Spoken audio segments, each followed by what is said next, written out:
Hello, everybody. Welcome. This is the Apostate Prophet. Are you still humming, man? Hmm? You started humming before the intro started. You're still humming. What's wrong with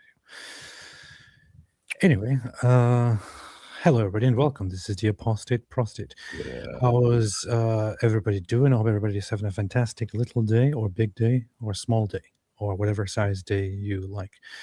David, what's up, man? How you doing? Joe Kent. Yes, but how are you doing? You know, I didn't notice until I just shared it. I just shared it on X, but I just realized if your name is Joe and your second name starts with a K, it's like joke is built into your name. Yeah. Joke Ent. Joke Ent. Mike, at this point, Mike Winger would be like, "Oh, the Ents were the tree people in Lord of the Rings, and so if one of them told a joke, it would be a joke Ent. If he was a funny guy, their comedians are called joke Ents." and he would Imagine that would be a big hit.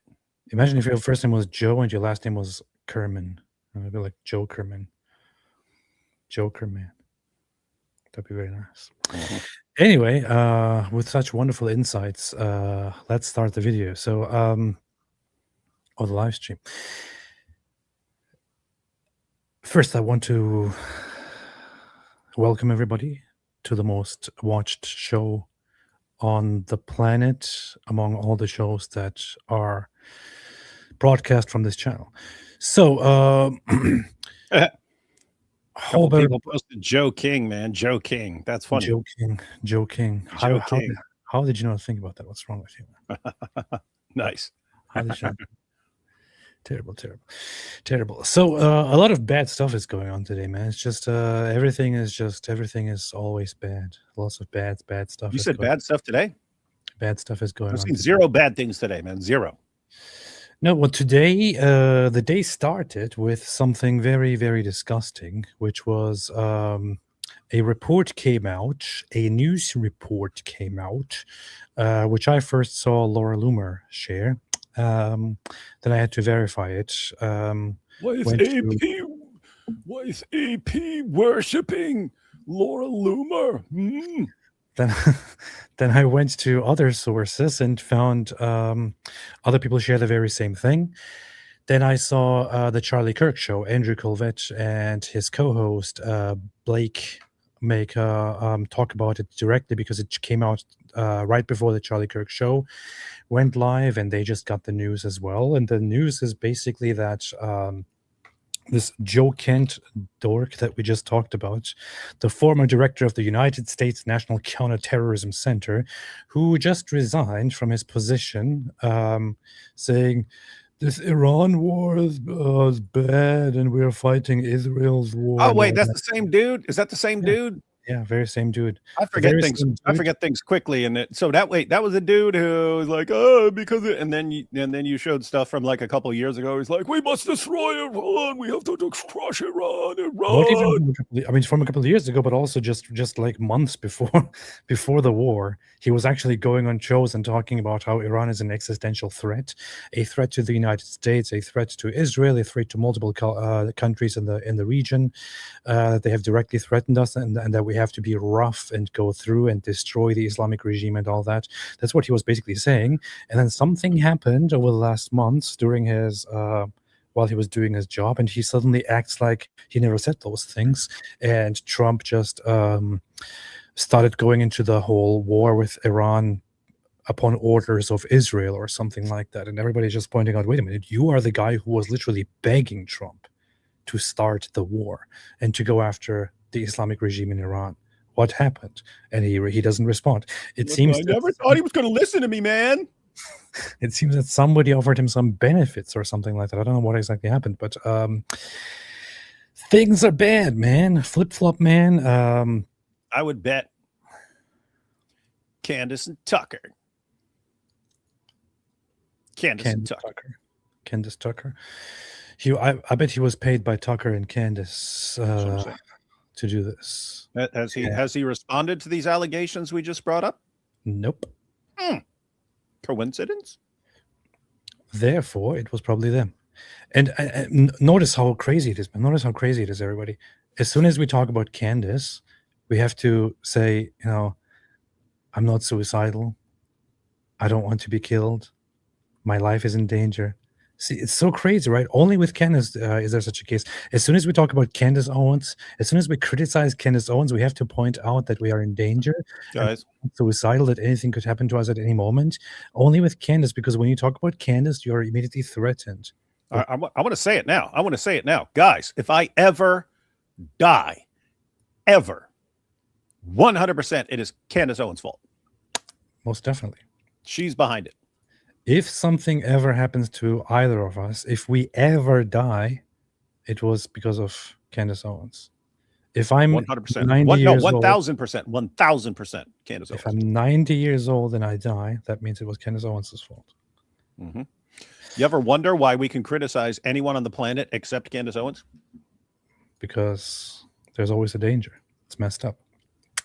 So, I was looking at what Charlie's closest friends and colleagues were saying about this, and they're just so Turning Point USA and the Charlie Kirk Show, Andrew Colvett and all the others, they don't want to talk very much about all the conspiracies, and they don't specifically want to talk about individuals like Candace Owens, and I'm sure they have their very, very, very good reasons. Hold on.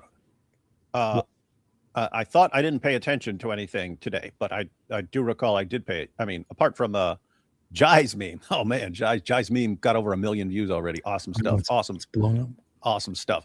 But I did see something else. I saw Megyn Kelly interviewing that Kash Patel dude. I saw a clip of it. I saw a clip where she was asking him questions like if he thinks, if he thinks other people were involved or foreign nations were involved in the killing of Charlie Kirk and stuff like that. And anyway, sometimes he would answer, and other times he would say, we don't want to interfere in the case at all. We don't want to say anything or do anything that could be used in the case. So anyway, when you're talking about Turning Point, I'm just wondering, do they have that concern? Like, we don't want to be talking about things during. So I can't be very confident or very clear about their reasons why they don't want to talk about specific things. But I think they have made it quite clear that they do not want to in any way engage with any of the conspiracy theories or anything like that, unless. I mean, in this case, they started talking about it because in this case, with this guy Joe Kent, he started directly. He was part of the. People are saying Kent Patel. That's funny. He was part of the government, and he was entrusted with knowledge and with leads and with messages and all that, and he started leaking them to other people while he's in a position of government, doing his job, and things were entrusted to him because he is part of the of national security. Because he has basically betrayed them, and now he has even announced and even confirmed that he may be called and testify and speak on behalf of the murderer's defense, of Tyler Robinson's defense. Tyler Robinson, the guy who murdered Charlie Kirk, who killed Charlie Kirk in Utah at Utah Valley University. Are you saying Utah? Utah. Utah. You got to emphasize the ah more. Utah. Utah. So the guy went and killed Charlie Kirk on campus. His firearm is found. He confessed to his parents, to his family friend sheriff, and to his friends that he's closest to. He confessed to all of them that he was the one who actually did murder Charlie Kirk. He said that Charlie deserved it because Charlie is a fascist. He confessed to it all.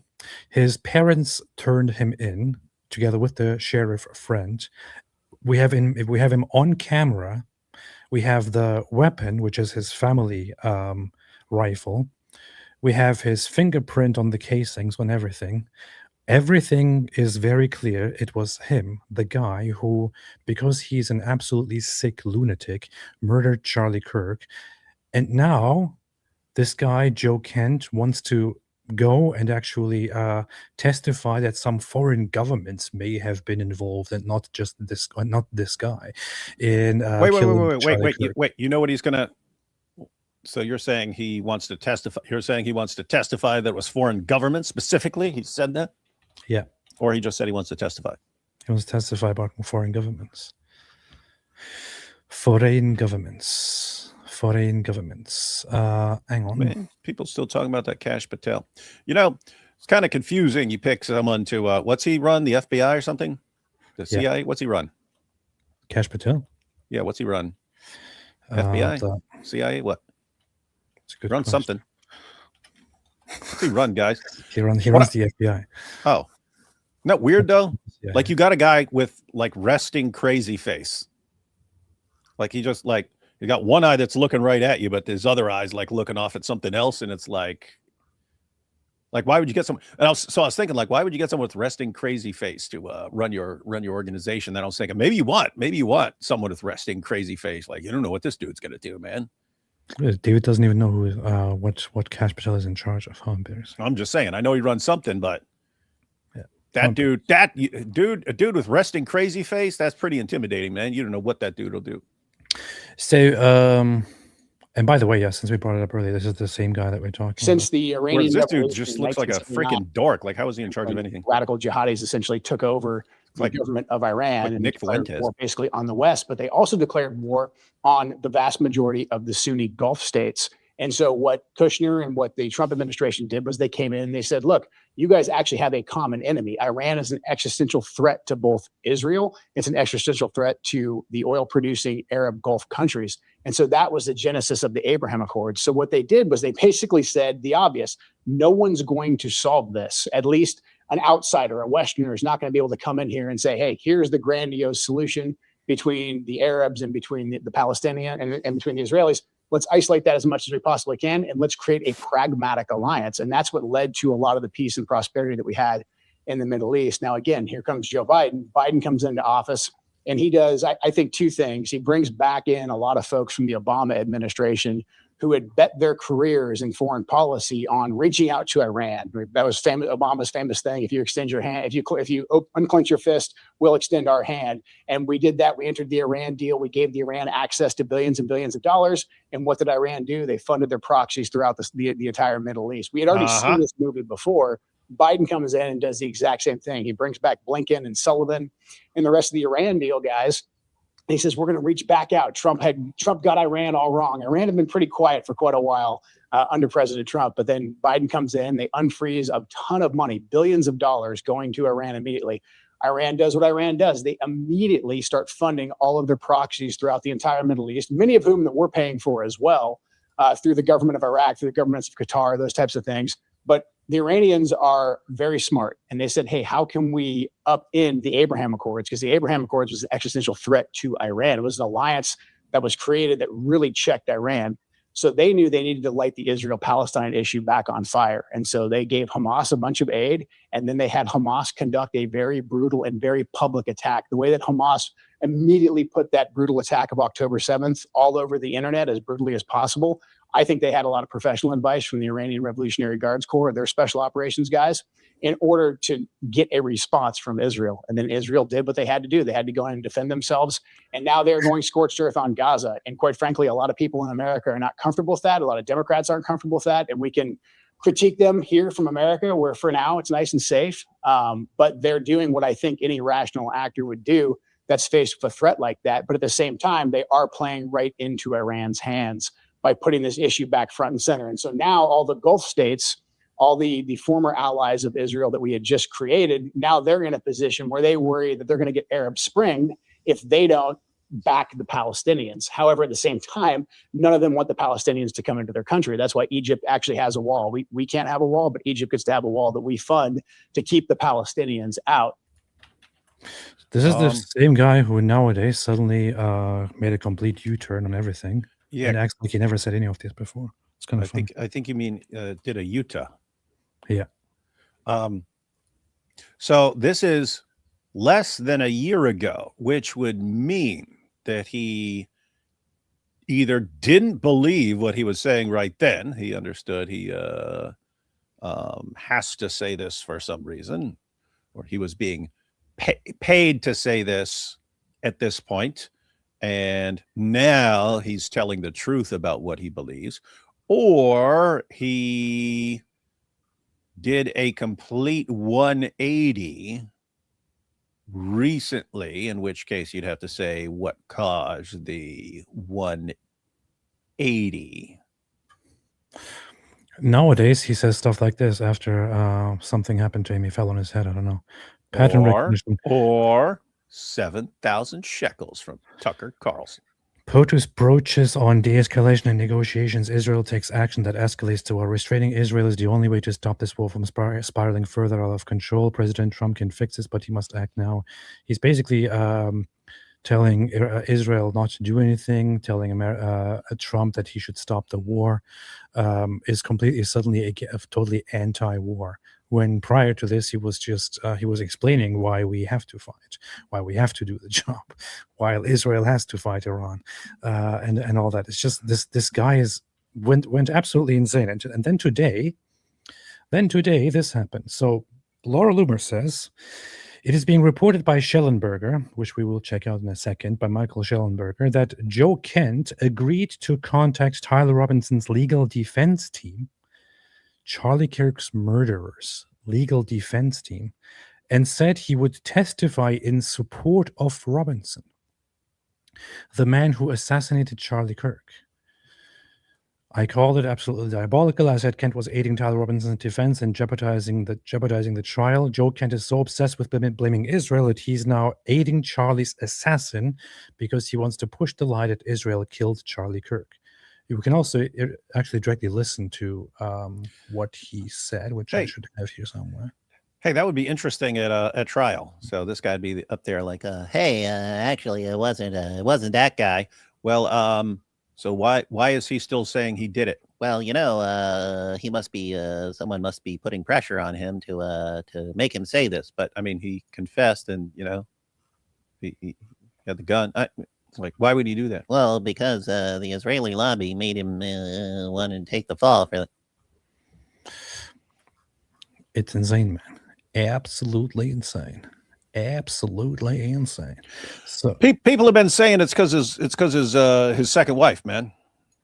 Do you think that he now has a second wife that is like married her in 2023? What is with his wife? Let me see. American politician, former United States Army warrant officer, former Central Intelligence Agency paramilitary officer. Sounds like a bad dude. Who served as the director of the National Counterterrorism Center from 2025 to 2026. Not a long time. member of the Republican Party. Kent was its nominee in the United States House of Representatives election for Washington's 3rd Congressional District. So here's the report by Michael Schellenberger. It says, Joe Kent says he would testify in trial of Charlie Kirk's alleged assassination. Schellenberger is the guy who actually interviewed Joe Kent, so he's the first-hand source here. The former director of the National Counterterrorism Center, Joe Kent, says that the FBI did not properly investigate the assassination last fall of conservative leader Charlie Kirk. The FBI was pretty forceful in saying we couldn't investigate further. He told public, I saw no action being taken, says he, when he is not even in charge of the FBI. Tyler Robinson confessed to killing Kirk in a text message and a note to his trans-identified romantic partner. His defense team may now be able to use Kent's allegations that the government is suppressing evidence and did not do a proper investigation to their advantage. Kent said he knew that he might be called as a witness before he made his statements that a foreign nexus may have been involved in Kirk's assassination. I was definitely warned, quote, of that over and over again, said Kent. If I end up having to play that role, then I'll do it. It's not something I'm seeking. When pressed that his testimony could help the Robinson defense, Kent said, then honestly, so be it. If it gets us to the truth, that's obviously the risk I'm taking. That's a Candace line, man. We got to get to the truth, and it like never gets anywhere. It just makes people not able to believe anything because they're so confused. I actually want to listen to this. It's without pictures, just audio. But do you think that the FBI's leak investigation into you was weaponized to silence your, what you were saying, or was it retaliation? Or was it before you wrote your note and left? It wasn't before I wrote my note and left. Up until the time I told the vice president and the president that I was done. I had full access. I was fully the director. The procedure when you're under investigation is they at least suspend your clearance. And so what he's leaving out here, so he's currently after investigation, and the investigation has been made public for leaking information, leaking sensitive information, classified information. The investigation has been announced, but it has only been announced after he resigned. That is correct. What he's leaving out here is that according to the FBI, he has been under investigation for months on suspicion that he leaked classified information from high levels of counterterrorism and security. So he most definitely did leak classified information, and the FBI has been investigating him for months now leading up to this. He was probably aware that it's about to go public, so he made a public publicity stunt to resign and criticize Donald Trump. That's what's happening here. The FBI doesn't just randomly, suddenly start an investigation, right? There has to be a long process of gathering information and of suspicion and all that. The suspicion of leaking classified information has been there for months leading up to this. But he's lying about he's lying by omission now. None of that happened. No one had talked to me. So I view this as not necessarily even retaliation yet. I view it as a media counter narrative. I don't take it very credible.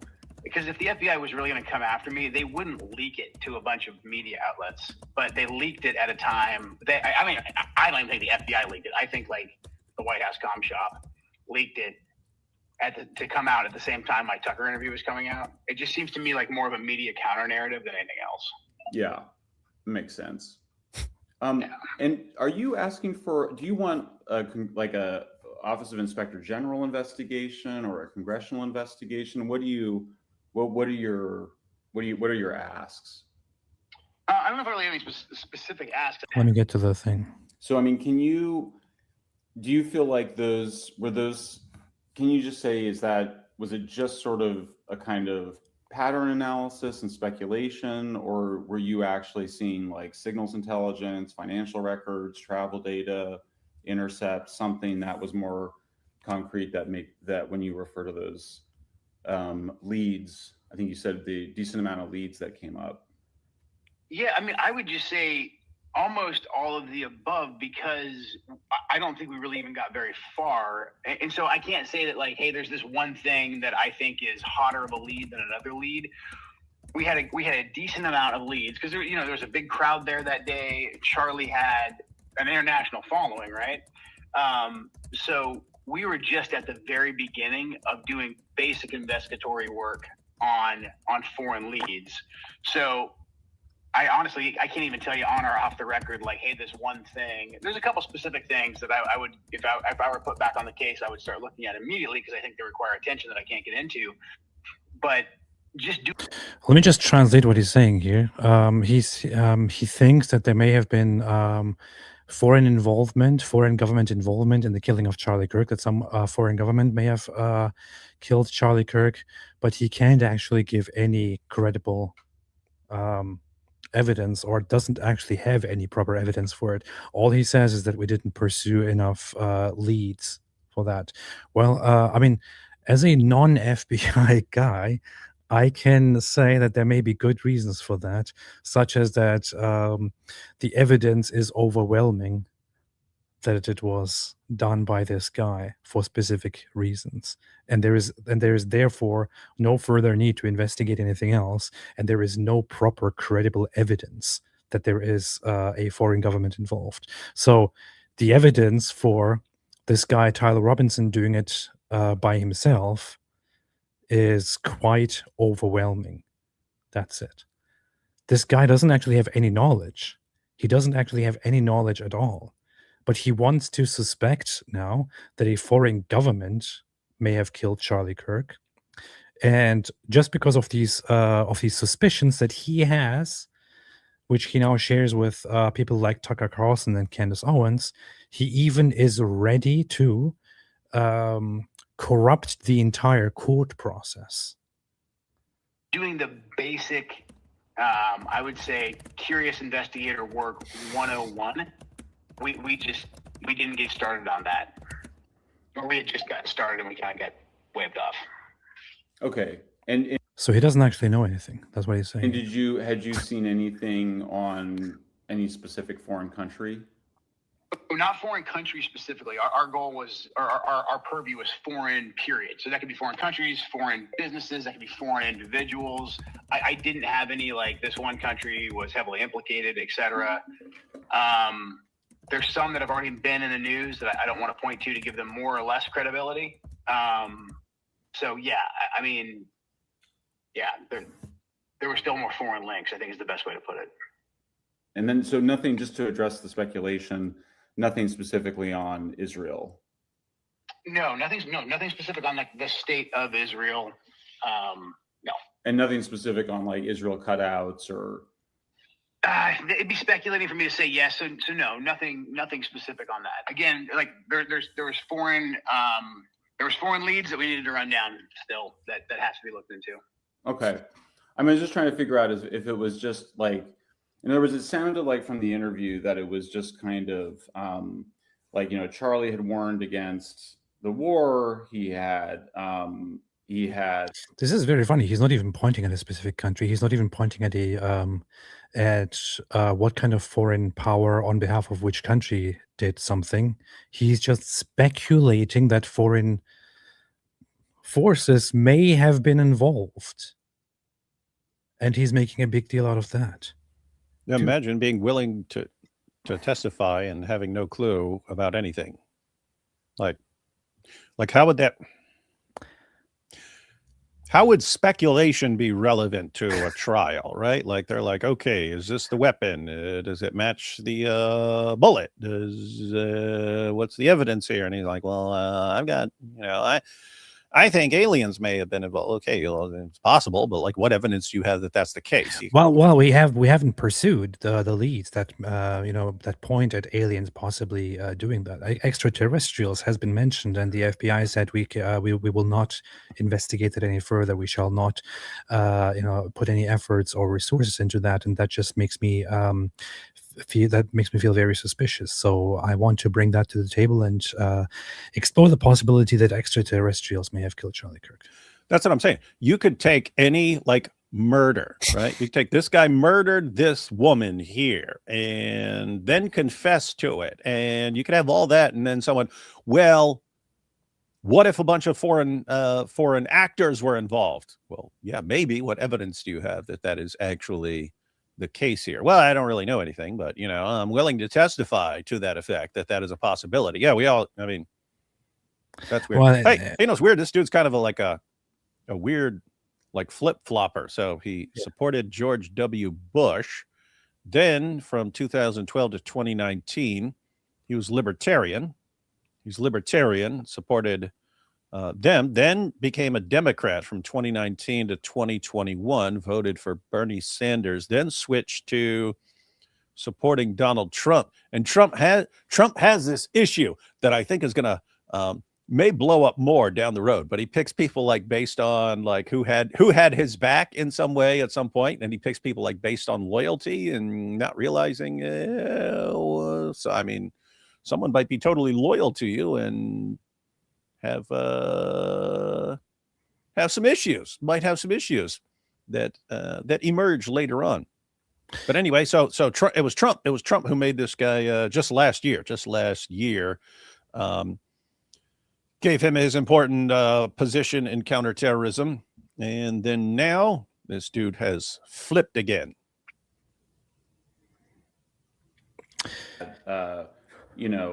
Complained, certainly it looks like in those messages that Candace Owens produced, complained of his Jewish donors. But like nothing beyond that, suggesting like nobody. Since like, the tied to Iranian Tyler. Revolution I mean, in I guess the question is, 1979, like, when really, is there- radical jihadis essentially took over. What in the heck is happening? What? Why are you playing multiple videos at the same time? I just randomly started playing. between Tyler Yeah, it sounded like Roberts someone was interrupting him. having relationships outside of himself, because I think the whole idea appears to be, or he's being prosecuted as just a lone shooter. I personally have always found the lone shooter narrative to be challenging, but that's just my opinion. Again, my focus wasn't because Tyler Robinson is an American. Tyler was never exactly where we were looking. We were looking for links. And again, I fully investigating him for foreign links. I don't think that due diligence was done. Him and his associates is what I would say. I don't think that due diligence was done. Okay. Because I mean, do you think that because obviously like a lot of people have seen a lot of some trans identified people engaged in shootings, and it appears So this is only part of the episode. The full thing is That was description. weird. But so yeah, Schellenberger asks him what if his testimony, if he's called to court, if his testimony of foreign leads and all that could help the could help the Tyler Robinson defense. And Ken says, well, then honestly, so be it. If it gets us to the truth, that's obviously the risk I'm taking. So what this translates to, let me just be very blunt here. What this translates to is this guy thinks that there may have been foreign government or foreign forces involvement, right? Because of that, he is ready to compromise the entire investigation and the entire court process.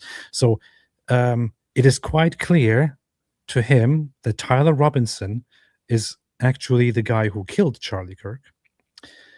And right now, as it stands, all the evidence shows that he himself, for his own sick motives, killed Charlie Kirk.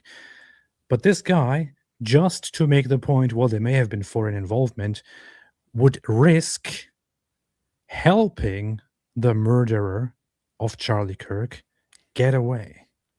He would risk helping him get away. He would risk helping him evade justice just to supposedly get to the truth. He's ready to testify on behalf of the defense of the murderer of Charlie Kirk. Yo, isn't that flip-flopping like weird, like that level of flip-flopping? Because we're talking about like Republican and Libertarian, then Democrat, then like MAGA. And then, but just last year, I've got to deal with Iran, Oh my goodness, I can't believe it. And then today, I can't believe we're fighting in Iran. What's going on? I don't know. I wouldn't people can change views. Trust me, I know from experience. People can change their views significantly, but to flip-flop that extremely in that short amount of time, and then to keep doing it, flip-flopping from one thing to another, and then all of a sudden, hey, I don't mind if I derail this entire trial to raise speculations about foreign involvement. It's like, let me put it this way. Again, any murder that's committed, you could start asking, well, what were foreign governments involved? Were there foreign actors involved, and so on? If you've got this guy murders this person and confesses and says why, and like what, how much investigation do you do if nothing actually turns up except a bunch of episodes of Candace Owens shows? Crazy.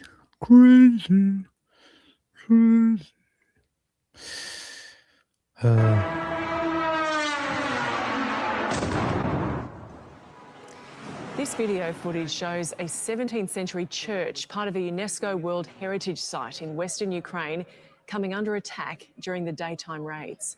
The site of the church is in Lviv, located just 60 kilometres from the Polish border. Witnesses describe the horror of the attack in a busy city centre. You know what's absolutely sick, man? The number of churches, how many churches has Russia bombed in Ukraine? And how much did the Jews pay them to bomb all these churches? As of early 2026, reports indicate that Russian forces have destroyed, damaged, or looted over 600 to 700 religious sites in Ukraine since the full-scale invasion began in February 2022. These sites include churches, mosques, synagogues, and other educational or administrative religious buildings. The majority are Christian churches, while some mosques and synagogues have also been attacked. The highest concentration of damaged sites are in the Donetsk, Luhansk, Kherson, Kiev, and Kharkiv regions. With reports, around 600 possibly churches have been directly hit. According to an earlier report, at least 500 religious buildings, at least 500 churches have been directly hit by Russia. It's so wild, man. There are so many people who go crazy about different wars, go crazy about Israel and all that. And here is Russia having directly damaged and destroyed numerous churches in Ukraine, ruthlessly, brutally, killing people inside, destroying the buildings and all that. But all these people just do not care. It all reeks of a foreign agenda. That's what it reeks of. It's disgusting, man. Absolutely sickening. How many churches has Israel blown up? Look at this. I can actually tell you how many churches Israel has blown up. 2 churches have been damaged in the war, since the war started. 2 churches in Gaza have been damaged. The last one was the Catholic Church. It was hit at some point. The edge of the roof was hit by a tank projectile. And Israel said that they are investigating the case, and this was not supposed to happen. That was one instance. And part of the Orthodox Church in Gaza was damaged when a bomb landed in the compound region of it. That's it.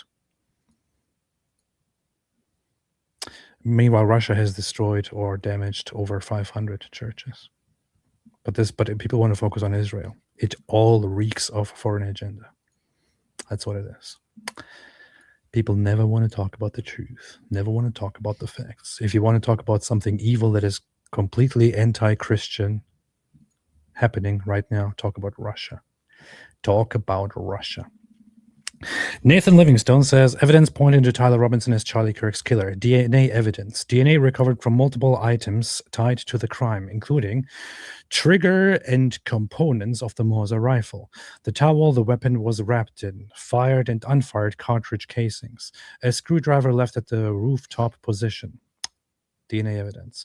Weapon and ballistic linkage. Rifle belonged to Robinson's grandfather. Found discarded in a wooden area near campus. Charging documents identified as the murder weapon. Full public details on microscopic ballistic matching remain limited. Cameras captured Robinson arriving in a gray Dodge Challenger, moving through stairwells to the Lucy Center rooftop, taking a shooting position around 142 to 150 yards from the stage, fleeing across the roof and into nearby woods. Physical evidence at the rooftop, palm print and forearm imprint at roof edge, footwear impressions and impressions matching Converse sneakers. Additional forensic traces on rooftop and ground below. Digital message and written note. Pre-event handwritten note. I had the opportunity to take out Charlie Kirk and I'm going to take it. Post-event texts discussing the act and motive. Discord messages claiming responsibility and referencing surrender. Motive indicators. Online activity and ideological content. Inscribed messages on bullet casings, including anti-fascist references and memes. For example, "Hey fascist, catch." Texts expressing opposition to Kirk's views. I had enough of this hatred. Some hate can't be negotiated out. Context from personal relationships, including with his trans roommate, romantic partner. Evidence Joe Kent has pointed to that there was a larger conspiracy at play. A group chat screenshot of Charlie Kirk frustrated at a Jewish donor. That's basically it. Hey, yo. What? I had to fact check what you said, had to fact check what you said. And so I checked how many churches have been attacked or hit by Russians since the Ukraine war started. As of late 2025, the most recent comprehensive data available, Russian forces have damaged or destroyed at least 700 to 737 religious buildings in Ukraine since the full-scale invasion began. So 700 to 737. I asked the exact same question about Israelis since October 7th. 3 churches. 3 versus at least 700. You see, Israel is terrible. I see a report from persecution.org, International Christian Concern. According to a report published earlier this year by Mission Eurasia, a parachurch ministry dedicated to equipping churches in and around Ukraine, Russian forces have damaged or destroyed at least 737 religious buildings since the start of the full-scale war. Of the 737 buildings affected, about 450 were Baptist churches. Baptists, while the largest evangelical population in Ukraine, represent only 1 to 2% of the overall population. Wait, what? Baptist churches? Why specifically? That sounds like you got a bunch of Russian Orthodox soldiers who don't like Baptists. When will the Russian Orthodox war on Baptist churches in Ukraine end? Suggesting that Russian forces may be deliberately targeting Baptists in their violent campaign across Ukraine. This is interesting. We don't hear a word about this. I'm reading this off of here right now. Persecution. We didn't hear a word about this. International Christian Concern. Hundreds of churches destroyed by Russian forces in Ukraine. It says it right here. So according to a report published earlier this year, it says, so while the majority were churches, mosques, synagogues, and other religious sites were attacked as well. Of the 737 buildings affected, about 450 were Baptist churches. That is a disproportionate number of Baptist churches. Really, really disproportionate. This is very, very weird. Because Ukraine is majority Eastern Orthodox. It doesn't even get close here. Here, religion in Ukraine. In 2022, Eastern Orthodoxy, 72%.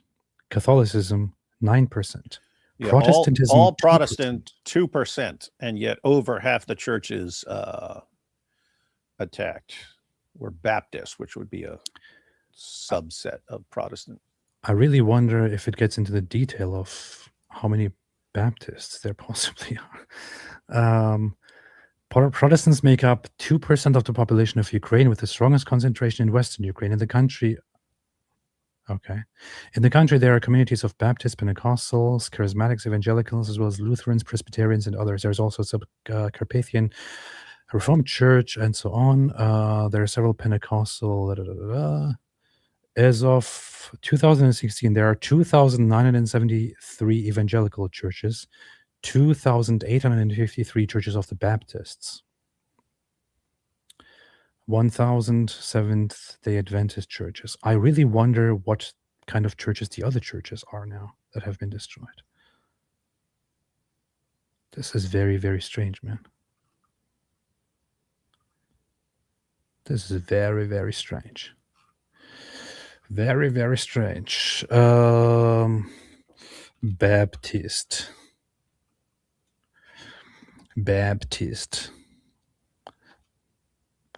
Killed clergy. Updated data from Mission Eurasia's Book of Remembrance of the War Clergy Project as of December 1st, 2025. Of the killed clergy, Ukrainian Orthodox Church 22, Pentecostals 14, Baptist 11. Still disproportionate. Still disproportionate. Orthodox Church of Ukraine. Hey, should I make a video? Russia's war on Protestant churches. Maybe. Funny video. I'm really curious into. I'm curious about looking further into Putin's war on Protestants. Anti-war religious leaders were targeted. I don't know. This is very, very strange, man. It says it right here. Baptists, while the largest evangelical population in Ukraine, represent only 1 to 2% of the overall population, suggesting that Russian forces may be deliberately targeting Baptists in their violent campaign across Ukraine. Of course, there might be other things that, in some cases, however, the destruction may be incidental. Speaking to the Baptist press, Igor Bandura of the Ukrainian Baptist Union highlighted the broad destruction created by invading Russian forces. Everything is destroyed, not in the churches. And there might be more to it, but this is really weird. No, I mean, we always point out, you're firing rockets at people, things happen, but over half the places you hit are Baptist churches that are under 2% of the population. That seems deliberate to some extent. I mean, it could be that they are bombing specifically certain regions where Baptists happen to be very concentrated or something like that. But still, very, very weird and suspicious. Huh. It could also be that, of course, Baptists are seen as a representation of the West, and Russia is specifically anti-West, and that's what they might be concentrating on. So they hate the West. They hate the West. Hey, you got a super chat about someone who knows about the attitude towards Baptists over there. If he's late, he's apostate prophet. This is true. Zofik, God Logic, Mike Winger has a great video. Everyone should subscribe to his channel. David, will you condemn this outage? Yes, I do. Good. Aussie Ape, salutations from Aussie AP. Hey, what's up, man? What's up, Aussie AP? Good to see you. Chat, don't come to the stream too early and comment late. Once you have commented, don't make Zoot jokes. This annoys AP, but he's too shy. This is true. But Speedrunner 1478 is not shy. Paul, Candace tried to get Tree of Logic and Nicole Arbor killed. Tree is an ex-cop. That's 2 people she tried to get assassinated. I think it's worth a check. Really? I'm really curious about that. I personally know Tree of Logic. Might text her and ask. And don't forget, 2 mass shooters specifically said they were inspired by Candace Owens, which we would normally say, "Come on, you're a lunatic." But that's exactly the sort of thing Candace would prop up as the proof if it were, something to do with Charlie Kirk or something. Where is that? What did she say? I might just reach out to her and ask directly, but who? Tree of Logic. Yeah, I don't know about Tree of Logic. I saw them going back and forth at some point. I saw the Nicole Arbor thing. She's funny. Fox McCloud. I am not suicidal. I am a happy person. I'm not suicidal. I'm a happy person just in case Candace Owens gets me. Smile to Jahannam. What's up, Smile to Jahannam? Very nice Catholics for Catholics hat AP.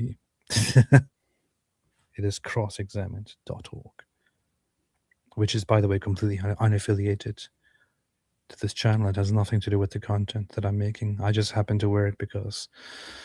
No, this means AP is an official spokesman for Cross-Examined, and that anything AP has ever done, is doing now, or will do in the future, can be attributed to Cross-Examined. That's funny. I was literally just hanging out with Jorge, and he had this hat, and I was like, "Hey, what's up, man? That's nice."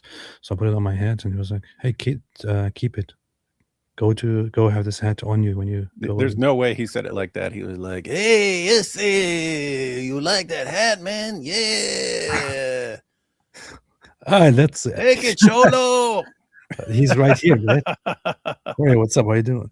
Hey, Vato, you like that hat, man? He said, "I got this from Mexico. You want the hat?"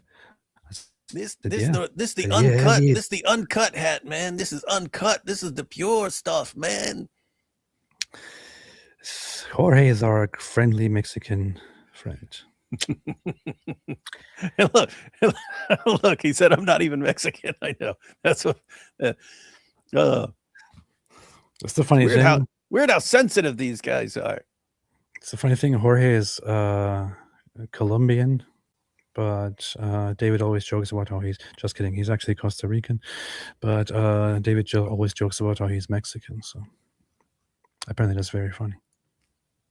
So apparently it's very funny to misnation somebody.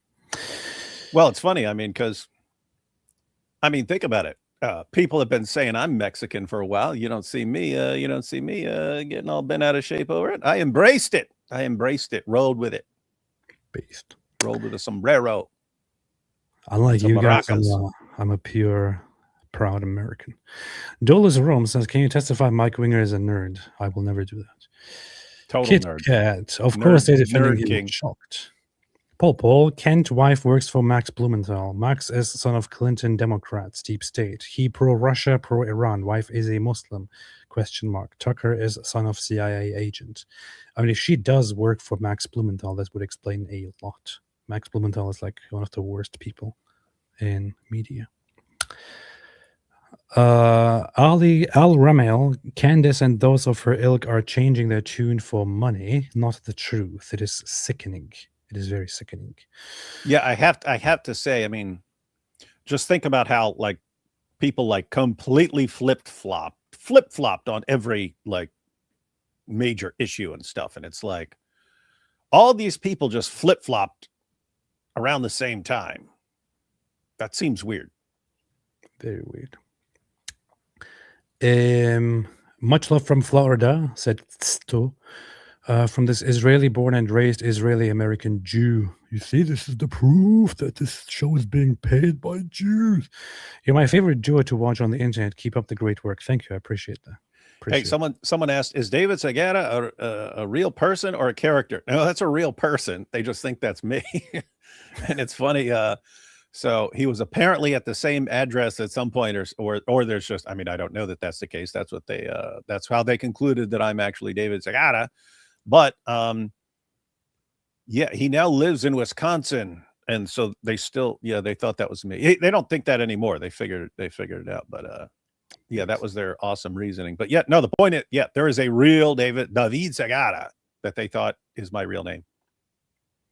Joe Kent turned my district over to Dems with his election denying, primaried our Republican incumbent. In other news, Tuck cooked.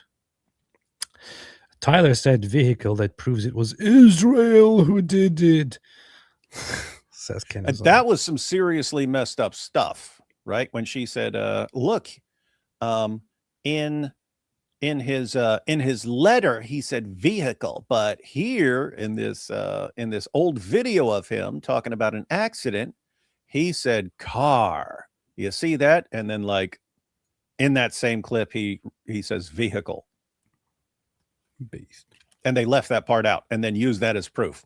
And then Candace Owens says, we say car. No one says vehicle. And then Milk Bar found a bunch of clips of her saying vehicle. It's weird. Ida Rogozin just saying, hey, what's up, Ida? Ida is beast. Ryan Gasling, Israel, the greatest state of all. Israel is the Jewish state, the greatest state of all. I always find it funny how his voice gets. It is funny, man. But Israel is the Jewish state, the greatest state of all. Seriously, though, you don't see people that perpetually enraged who are like 65 years old. You just don't. They don't last. Like you gotta calm down at some point. How old is that dude? How old is that dude? Chang Uyghur. 56. Dude, come on, dude. Jank, you got to calm down. Like, guys, I'm saying it. Like seriously, you have to calm down. Your heart cannot take just complete constant rage. 56 is already really old for someone that perpetually enraged. Like, you ever see me like sweating buckets, and I'm sitting there like get an AC, but no one else in whatever room he's talking in is pouring sweat, but he is.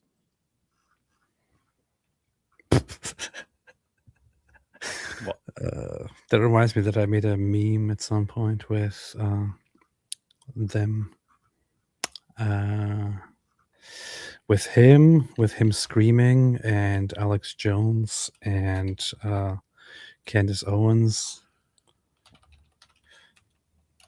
and let's see, Alex Jones. That's another one. It's like, okay, man, they're turning the frogs gay, but you can't scream about it for years. Your heart can't take it. La la la la la la la la la la la la. Huh, found it. How could you say something against? How could you say something against Israel? Israel is the Jewish state, the greatest state of all. I think somebody added Alex Jones to that later on, saying Jew. See what I mean? Look at Cheng. Buckets, man, buckets. How could you say something against Israel? Israel is the Jewish state, the greatest state of all.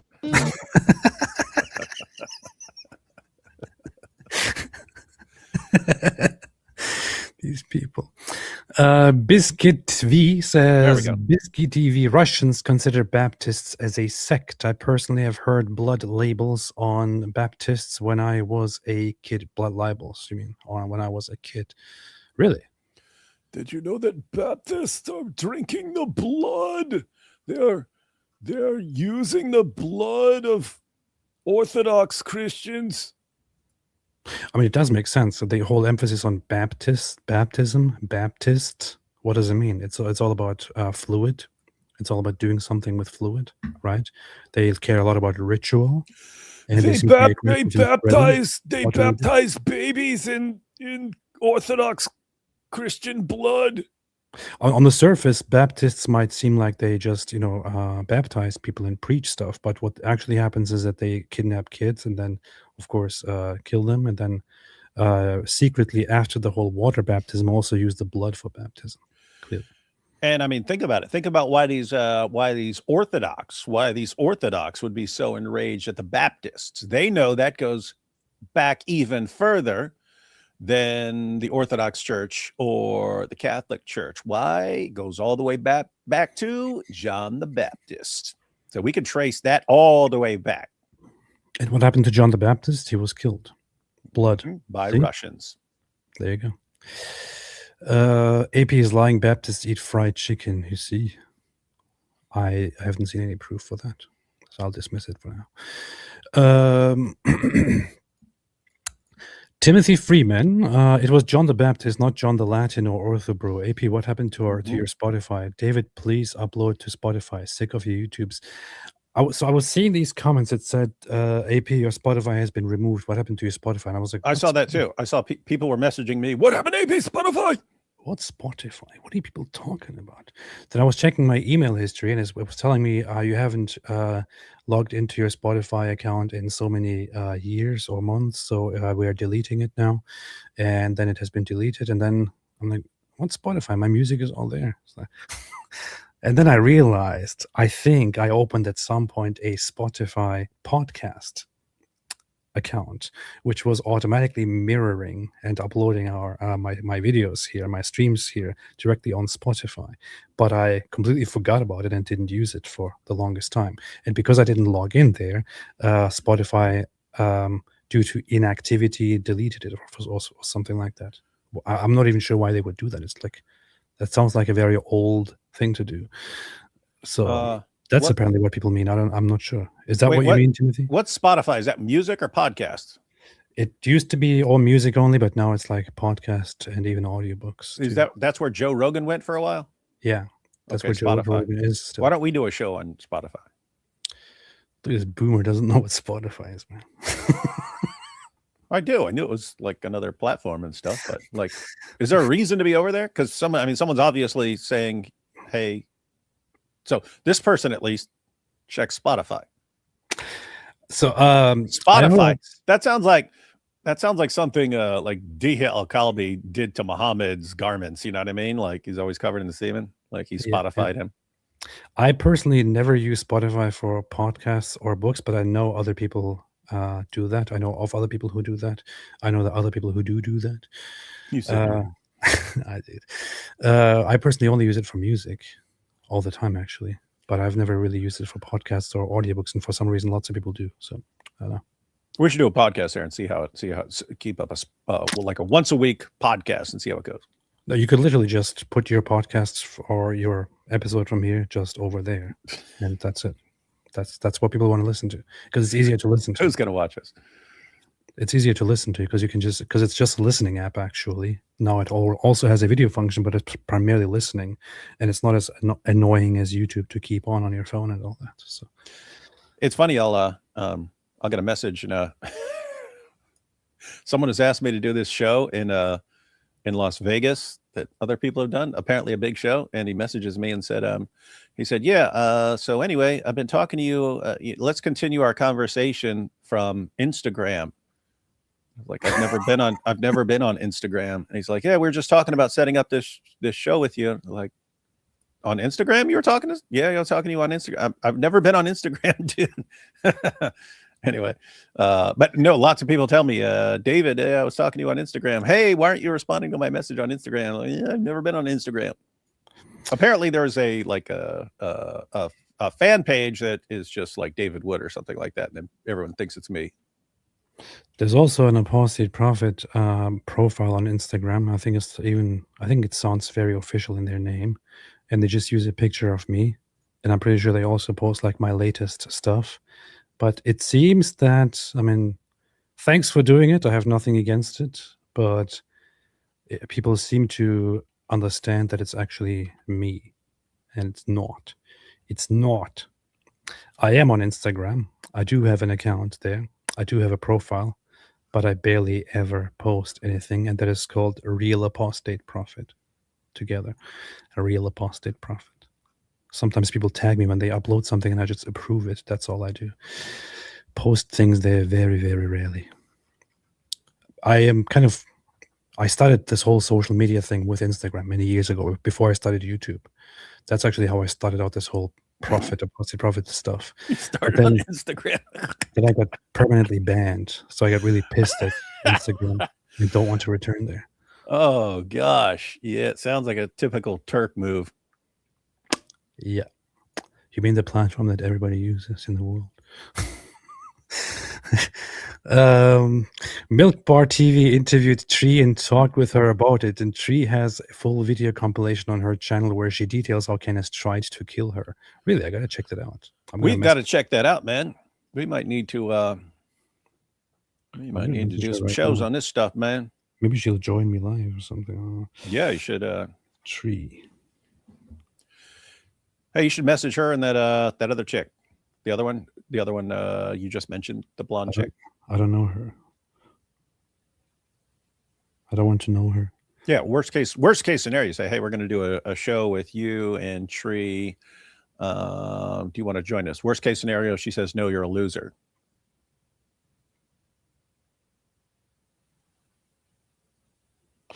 Okay, I messaged Tree.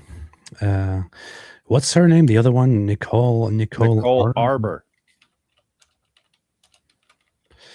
Hey, how weird is that? You've got Tree and then Arbor. I don't know if I want to reach out to her, but I did reach out to Tree. I don't know if I really want to reach out to Nicole Arbor. I'll keep it in mind and look at it.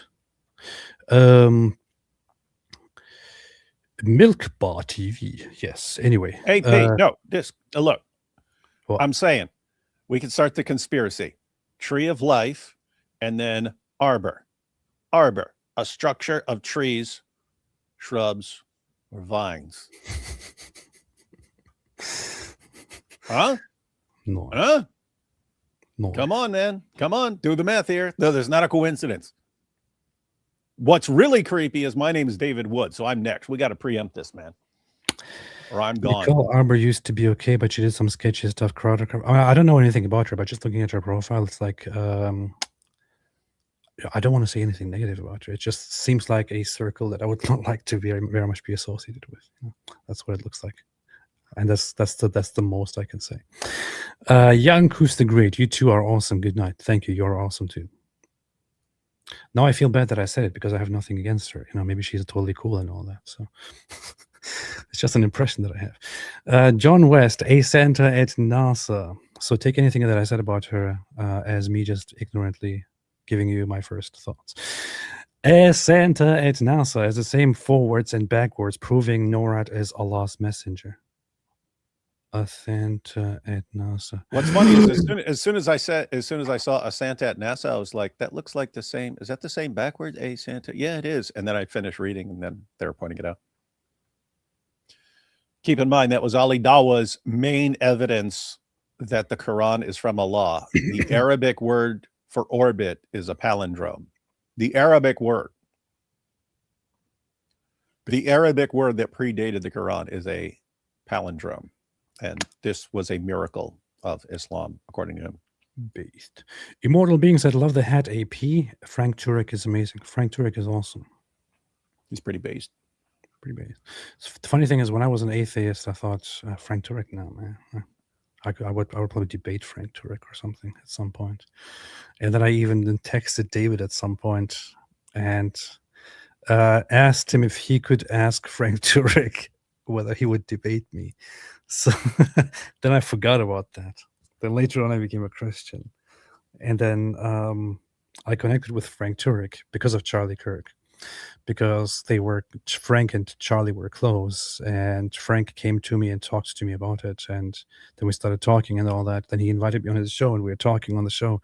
And then completely unexpectedly, when I didn't expect it at all, Frank just pulls out his phone and is like, I'm reading here a message now from a year so-and-so, which is from David Wood, which says, this guy, a apostate prophet, wants to debate you. And I'm like, what?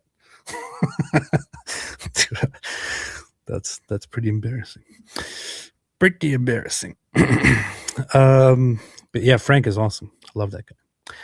My new debit card has the mark. Should I return it? Yes. Distracted Game says, what is truly mind-blowing is how accurate Stephen Crowder's impression of Chink is. I saw.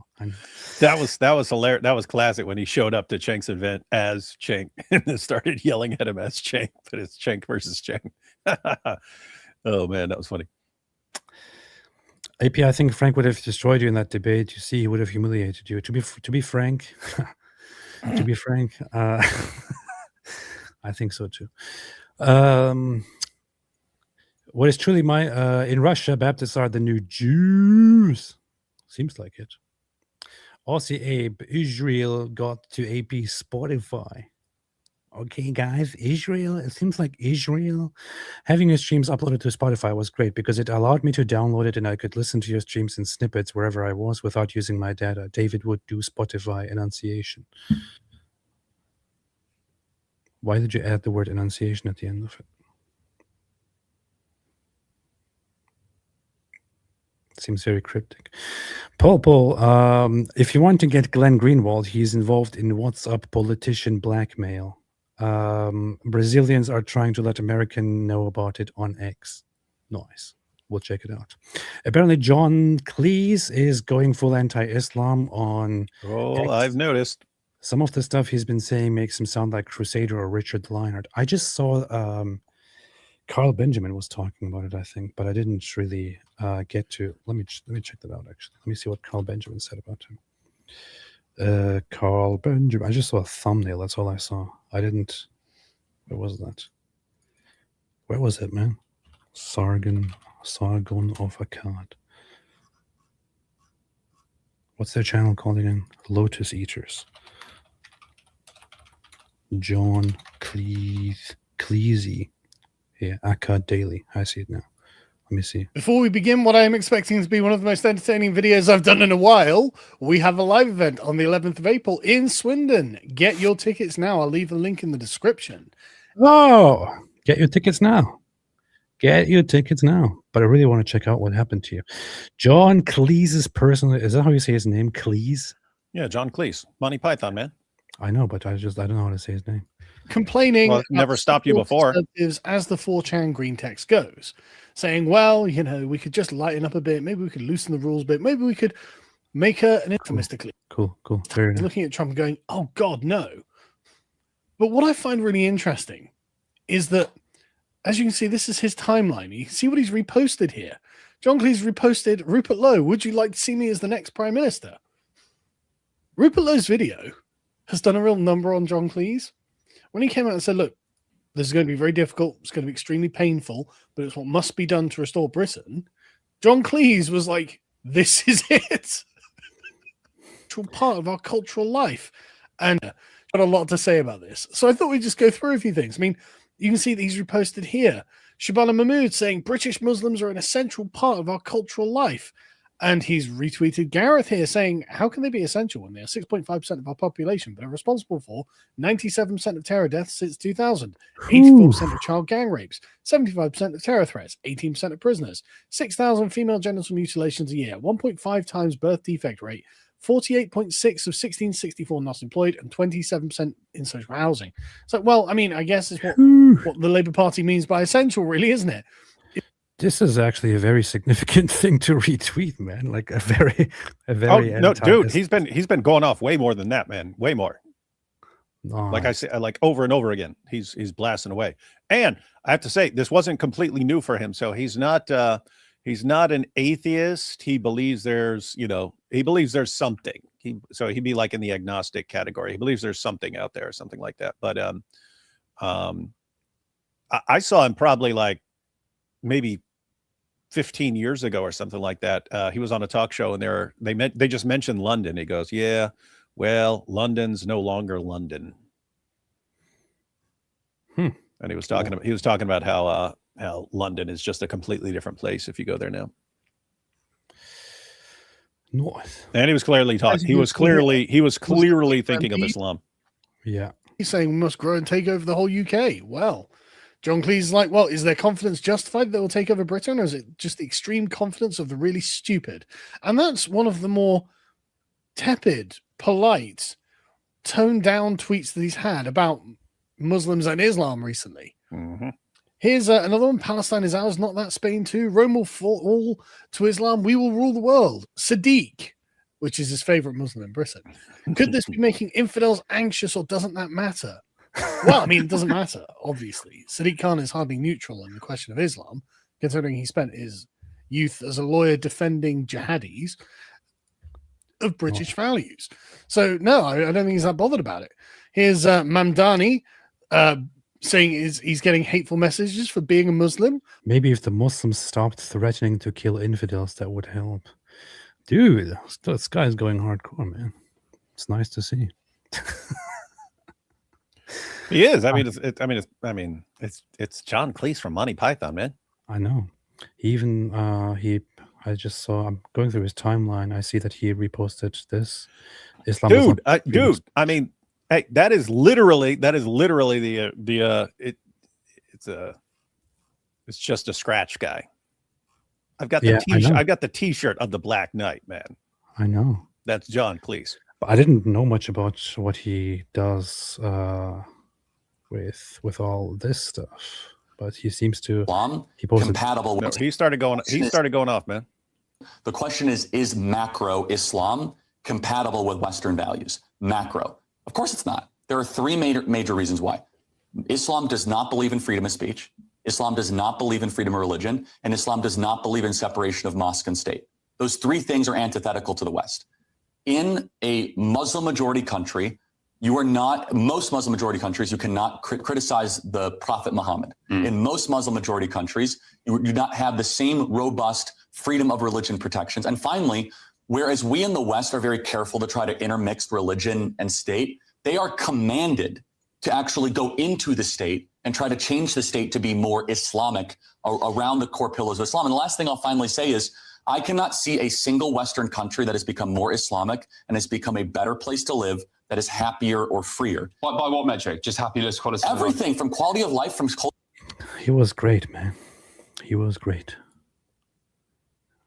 He was great. He was great. I think it probably would, yeah. Maybe if the Muslims stopped threatening to kill infidels, that would help. That's a response to we're being persecuted. Yeah, I think that would probably help. The next one is Sadiq Khan, who says, Carl is funny, man. I like the way he delivers things. The British people love diversity. And John Cleese says, sorry to have to say this, but the British do not like the kind of diversity that intends to take over Britain and kill any infidel that doesn't convert to Islam. Is that hard to understand, silly little man? It's like, well, I mean, I'm open to considering that Sadiq Khan is just a liar for the cause of Islam. I believe they call. This is very good stuff, man. It's very good stuff. Anyway, what I'm watching here is Akkad Daily, Carl Benjamin. He posted this 4 hours ago with his commentary. Very, very nice. Very, very, very nice. It is. It's seriously interesting because that's you may not, so you know him from Monty Python and stuff, but he was on Fawlty Towers, which was ranked like the greatest British show of all time, Fawlty Towers, and he was the main guy on that show. I didn't know it. I knew he was in it. But Fish Called Wanda. I watched that, like I had that on, well, someone had it on tape, and I watched it like 20 some times. But he wasn't just in it. He actually wrote the entire movie. Kevin Kline got the Oscar for that. It's probably the best comedy of all time. But every British show is the best show ever. And I listened to an audio version of Screw Tape Letters where he read the entire thing. He read the entire Screw Tape Letters, and he played Uncle Screwtape. I actually just recently started listening to that Screw Tape Letters, which is the John Cleese version. I don't know which version. Find the John Cleese version, man. He crushes it. If you just got someone who, that's the thing. It's just an audio book, but he acts it, man. He sounds like an awesome demon. So anyway, I can guarantee you it's better than whoever you have just reading the book to you.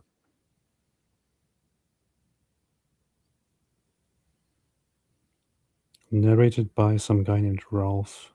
No, it's not him. Oh, that's what I was listening to. Yeah, I think I finished John Cleese version, man. I finished it. I have to re-listen to it. It's very interesting, man. It is. Very nice book. Very nice text. Very nice text. I know that you said for years, Screw Tape Letters is awesome and all that, and that's why I didn't want to read it. But for the first time, I think you were actually right about the recommendation. So, few of my family, says Flippy, believes in the Greater Israel Project conspiracy. What's the best way to debunk it? They listen to Chunk Yogurt, by the way. The best way to debunk it would simply be this is the worst thing about conspiracy theories like these is that they often rely on this whole method of make a claim and make it sound totally true, popularize it, make it sound like obviously true, everything points at it, but then those who want to debunk the conspiracy theories have to actually do proper, proper work to show you that the thing that you say exists doesn't actually exist, right? You make a claim that something exists, and the person who comes to debunk the conspiracy theory has to prove to you, no, it doesn't exist. And it's always worse, it's always harder to prove that something doesn't exist than it is to simply make the claim that there is this dumb conspiracy. So, but what you could do is you could start with the data and see how many people in Israel actually believe in expanding Israel through war. You could simply look for whether the Greater Israel Project is actually part of any government program, if it's actually part of any program of any political party that is in any way dominant. It is not. Literally nobody believes in it in Israel. Nobody believes in creating this whole Greater Israel thing from Egypt to, I don't know, to Iran. And the funny thing is, one of the tricky issues about this is that there is a concept called Greater Israel, which is even held by the Likud party, which is in charge. But what they mean by Greater Israel is they are referring to the whole, to the region, to the entirety of the land of Israel that is held together with the Palestinian territories and even part of the Jordan as the original intended Israel. That's what they are referring to, the Greater Israel. And even there, it is some people within the party have suggested we should pursue getting that goal back, and others just don't hold to it, but only exists as an idea that Israel should be greater than what they got in the end, because originally, the British state promised them a larger state than the one they have right now. That's the worst, the most extreme that people get when they talk about expanding the state or the land of Israel. Literally, not a single person believed in this whole cuckoo idea of expanding Israel from Egypt to Iran or something like that. It doesn't even make any sense. You would have to conquer vast areas that are vastly populated by Arabs, with a Jewish population of like a few million that can never ever populate those regions. I mean, Israel can't even deal with the Arab population that is inside Israel, let alone expanding after this. It's so ridiculous. AP. What? Check the private chat. Check the link. Let's see. The legendary John Cleese just called Mohammed Hijab a very articulate savage. On 2026 is awesome. That's it. Click on that. And then it's he says a very articulate savage. He's responding. This guy said Mohammed Hijab in his all smug pseudo intellectual blah blah blah. That's funny. All smug pseudo intellectual polish telling Sneeko that a 13-year-old girl sporting huge hips and huge breasts crosses some magical Islamic threshold into sexual availability. Pedophilia, merely a relative notion. He lectures. Dude. Anyway, he said he called him an articulate savage. Let's listen to what he called an articulate savage here. We would say that, well, if you were to be intimate with a 14-year-old or 13-year-old who's got huge hips and huge breasts and huge body, I mean, quite frankly, we would say it's not going to have the same effect medically. I mean, no one can make the argument. But in these countries where we live in now, one is legal and one is illegal. So, in other words, you can't marry a 100-year-old woman, but you can marry that girl that's you can't be. You're a pedophile if you go for the girl that's got the hips. And once again, pedophilia is very relative. I think he meant to say pedophilia with relatives, but he said pedophilia is relative. So. Pedophilia with relatives is the best of both worlds. Yes. Then you can have a little wife, and she's even your cousin. How much more do you want? So she's already close family. It's not a shock to your family that you bring in someone new. They're like, oh. You have to marry a little cousin, one of the little ones of your cousins. It's the best. Flippy, a few of my Paul. By the way, Tate did shirk on video. He published a video doing Chinese spell on Ben Shapiro using a Chinese witch and then put it on X. Tate is still around. I haven't heard of Tate in a long time. That just sounds like a stupid Tate thing to do. It I does. got a Chinese witch to cast the spell. Indeed, it makes And no now, sense. Ben Shapiro, I've got a Chinese witch to hex you. Look at a lack of activity at the demo ranch. Get to work, says Aussie Abe. Exactly, demo ranch. Timothy Freeman, the Feast of Annunciation here today in Oh, Australia. that's why he mentioned Annunciation. Okay, it was kind of funny that you put it right at the end of it, though. But yes. I see most comments on Turning Point USA are negative. How can we encourage them and show them these bots are not the majority? We're working on it. They're working on it. Things will get better.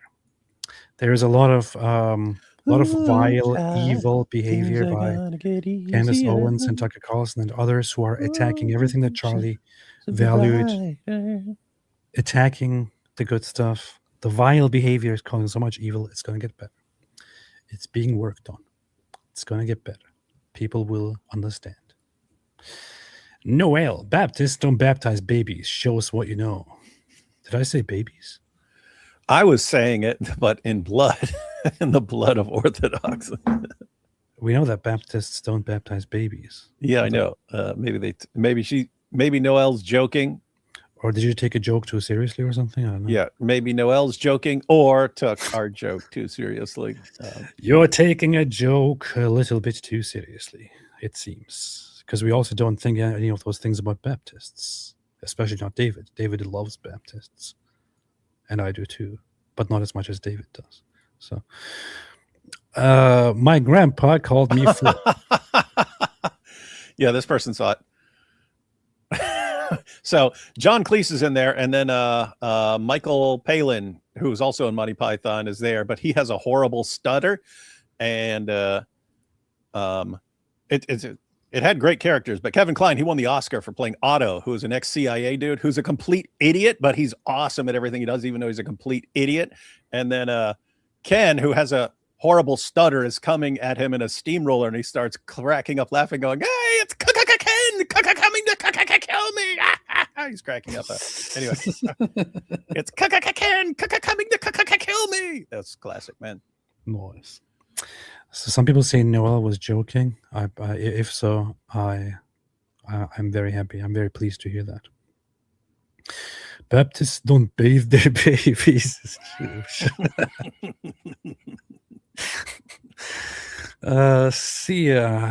Candace Owen went deranged and blamed the Zut instead of the Jews. Yeah, blame the Zut if you want to blame it. Hey, thank you so much, Eli. Eli is the best. Eli made a $200 super chat and said, "Love you both." Thank you so much.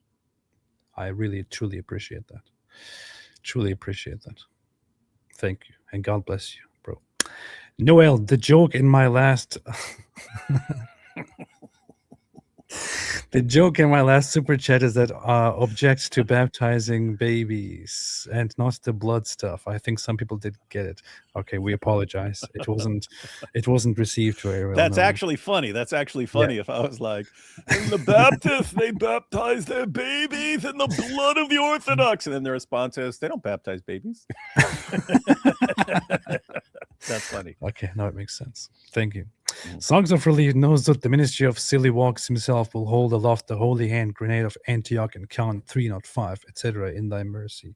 Powerful. 3 shall be the number thou shalt count, and the number of the counting shall be 3. Cheesy. Chesky Goldberger. JTV Brandon Tatum episode host tells him he spoke with George Farmer. He told him he loves Israel and Jews. Really? Wait, what? Wait, George Farmer said it or Brandon Tatum said it? Brandon Tatum said that George Farmer said it. That's what I'm gathering here. I know that Brandon Tatum is friends with Candace and stuff. Yeah, he also defends Israel. Huh. I gotta check that out. I'll see. I'll check that out. I'll have a listen to it. Koreans launching pork at mosques in Korea. Based, said Flippy. Leave the mosques alone. Oh, I wanted to listen to these guys. Hey. Hey, Koreans, leave those mosques alone. A few minutes ago, Andrew. And we will get into that in just seconds. Blake, Blake, how you doing? I was better a few minutes ago, Andrew. And we will get into that in just a second. So, moments ago, a new report from journalist Michael Schellenberger dropped. As you know, yesterday we covered. But I actually have this in a higher volume.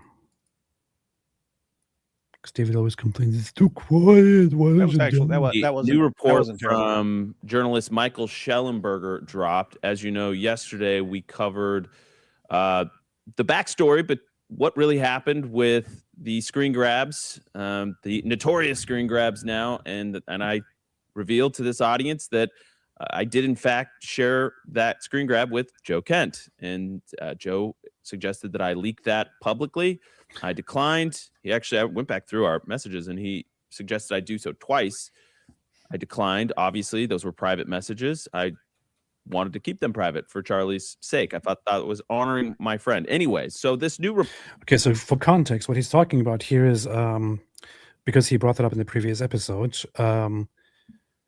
there was messages, that one instance in the group chat of Charlie Kirk where he brought up that one Jewish donor took back their donation in response to them hosting Tucker Carlson and all that, and Charlie got mad about that and said that he's pissed by Jewish donors and all that, and in a moment of frustration said something like, "I'm going to bring back Candace Owens" or something like that.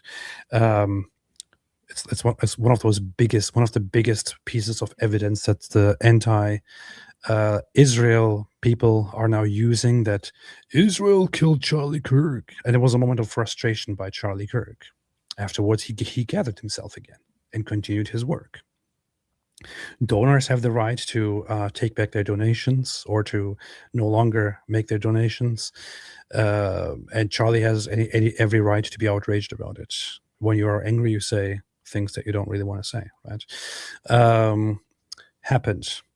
What happened then is, after Charlie was murdered, Andrew Colvett here wanted to pursue any lead. This actually says a lot about how much Turning Point USA, Charlie Kirk Show, and Andrew himself cared about getting involved and finding leads as much as possible. That's what this actually shows. Andrew shared that screen grab with Joe Kent just to pursue any possible lead of who may have killed Charlie Kirk. So he thought this was one moment where Charlie was very upset about something. He shared that with Joe Kent. He shared it with Joe Kent because Joe Kent is head of the National Counterterrorism Center, right? And Joe was like, "Yeah, you can share this with me. You can trust me. You can trust me. You can share it with me." Yes, I would never betray your trust and send this out. What Joe Kent then did with that message is, after saying, "You can trust me, I will not share it with anybody," is he leaked it to be published by the media.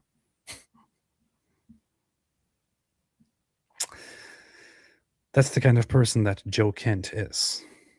He took the message. He said, "Hey, don't worry, man. You can share it with me. You can trust me. I will not publish it. I will not share it with anyone." So Andrew is like, "Okay, man, I'm sharing it with you just to pursue leads." Joe Kent takes it and immediately leaks it to the media. That's the kind of person that Joe Kent is. Which is why he was also known as a leaker and was lengthily under investigation by the FBI for doing leaks on multiple occasions. That's what we're talking about here. It turned out that the screenshot is a big nothing, simply a moment of Charlie's frustration. That's it. Report comes out from Schellenberger, and it says, as you see on your screen, that Joe Kent says he's willing to testify at the trial of Tyler Robinson. So this is obviously a huge bombshell and escalates everything to a much bigger level. I have reached out to Michael Schellenberger, and he has agreed to come on the show today. He interviewed Joe Kent for this report. So these are Joe Kent's own words. Michael Schellenberger will be joining us at 1:30 Eastern. So set your clocks and please tune in then. It's going to be. Don't set your clocks now. It's already too late. Be an important conversation. And Blake, let's just take this out a step and explain why this is actually a really important thing. As you know, there's a lot of conspiracy theories that we do not indulge, that we do not discuss. This is different. Joe Kent was a government official at a very important post, and now he's saying he's willing to testify ostensibly on behalf of Tyler Robinson. Yeah. This is a bigger deal. This is a line cross that we have not seen. Yes. Let's just recite it where he says, Kent, this is Schellenberger's reporting on Substack. Kent said he knew he might be called as a witness before he made his statements that a, quote, foreign nexus may have been involved in Kirk's assassination. I was definitely warned of that over and over again, said Kent. If I end up having to play that role, then I'll do it. It's not something I'm seeking. When pressed that his testimony could help the Robinson defense, Kent said, then honestly, so be it. If it gets us to the truth, that's obviously the risk I'm taking. Neither Robinson's attorneys nor the prosecuting attorneys responded to a request for comment. And then I'm not sure if there's more. I might have to pay for Schellenberger's subscription. Yeah. But yeah, I'm sure it does go further. And we're going to, like I said, be talking to Michael Schellenberger. Dude, what the heck? Look at that, 1.2 million, man. Muslims are flipping out every time I go in there. I see them trying to respond to it, and they're all like completely clueless. They're all going, "No, it's just pronunciation differences," and they have no clue, man. And I'm gonna do a short live with Jai tomorrow at like 5 or something like that, where we're gonna check out the meme. We're gonna go through some of the responses and actually show Muslims what is actually going on. 3 gods, but 1 Quran. Still one. Hafs and Warsh. 1. Jai just made that and posted it. It's probably 19-20 hours or something like that. He's at 1.2 million, but they are flipping out. The Muslim cowboy flipped out. Everyone flipped out, man. I know. He texted me, and I'm sure he texted you too when he made it. He said this could be better, but still here it is, and then he posted it. Could not be better, man. The only improvement is see the still one there. See the still one. If he just centered it between the Warsh and the line, that would be it. That's the only improvement I see. No, I think it's good this way. Quran. Still one. They are losing it, man. Another BS attempt to find an excuse to feel better about going to hell. 1 Quran. Those are different types of reciting methods, guys. There are flat out contradictions in the different Qurans. Contradictions. It's not a different way to recite. Unless you say, well, we recite it and then we say the opposite, and that's also an equally valid recitation.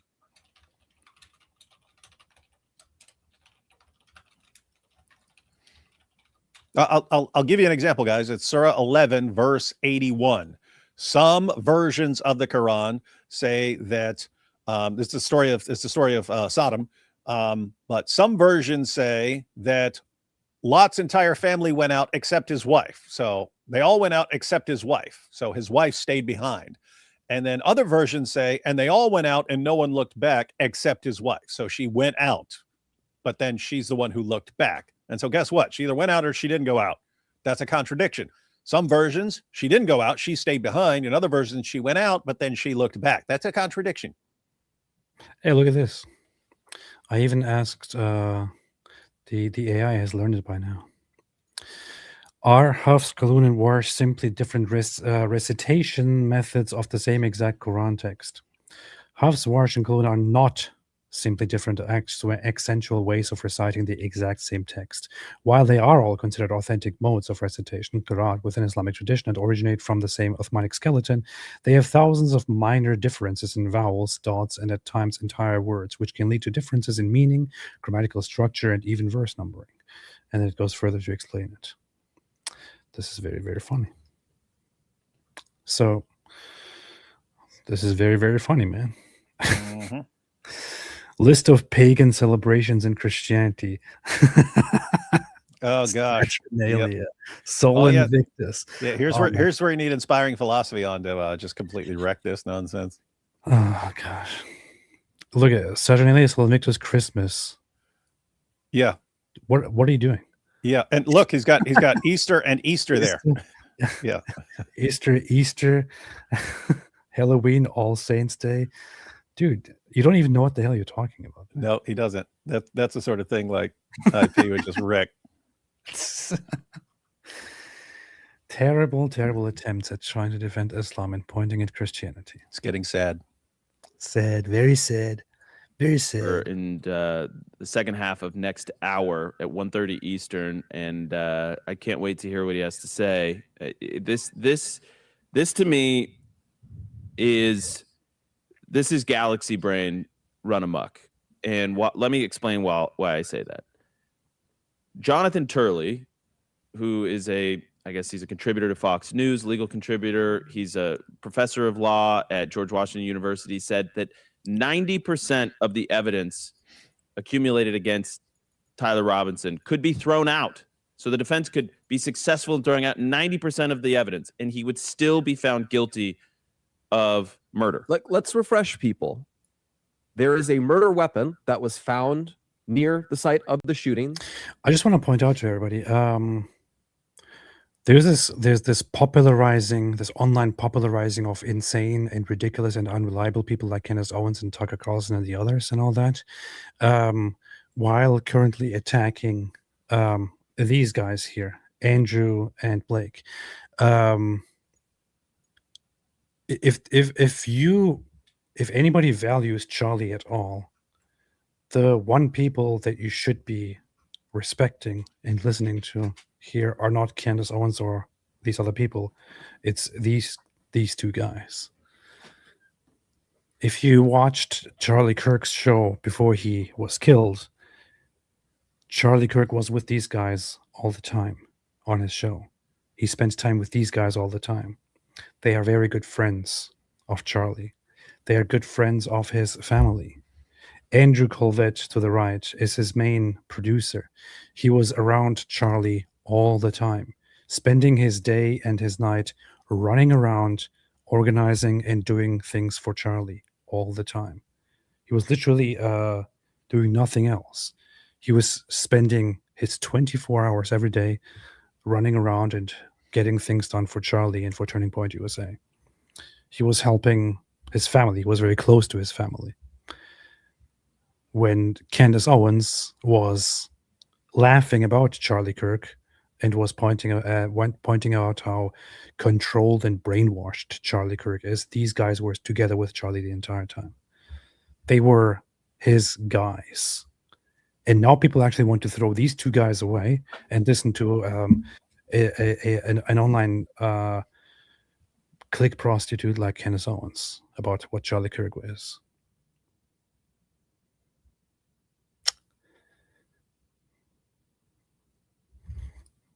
Didn't want to say it, but I did. It was owned by Tyler Robinson's family. Given to him by his grandpa. Of the caliber used to shoot Charlie. It has his DNA all over it. All over the casings. They release a photo of the shooter. They are not able to find him otherwise. Tyler Robinson's... Here's, by the way, the wife was involved with Epstein and rented out children. The first thing that I'm going to do is ban you for being an absolutely disgusting scumbag and posting a lie like that. The second thing that I'm going to do is to tell you that you're an absolute scumbag, and that you are a filthy liar, and that you post garbage like this, which you hear from insane people online, like Candace Owens and others. And you're also so retarded that you actually rely on on evidence that you find from some anonymous online memes and posts, from some viral posts that are gone without fact checking, that you trust people like Candace Owens and others. This is completely made up, filthy garbage. And I sometimes wish that whoever you are, if you are well known or not, if you made an allegation as serious as this, I wish you immediately had legal consequences for that. I wish you went to prison for this. What the hell is wrong with you, man?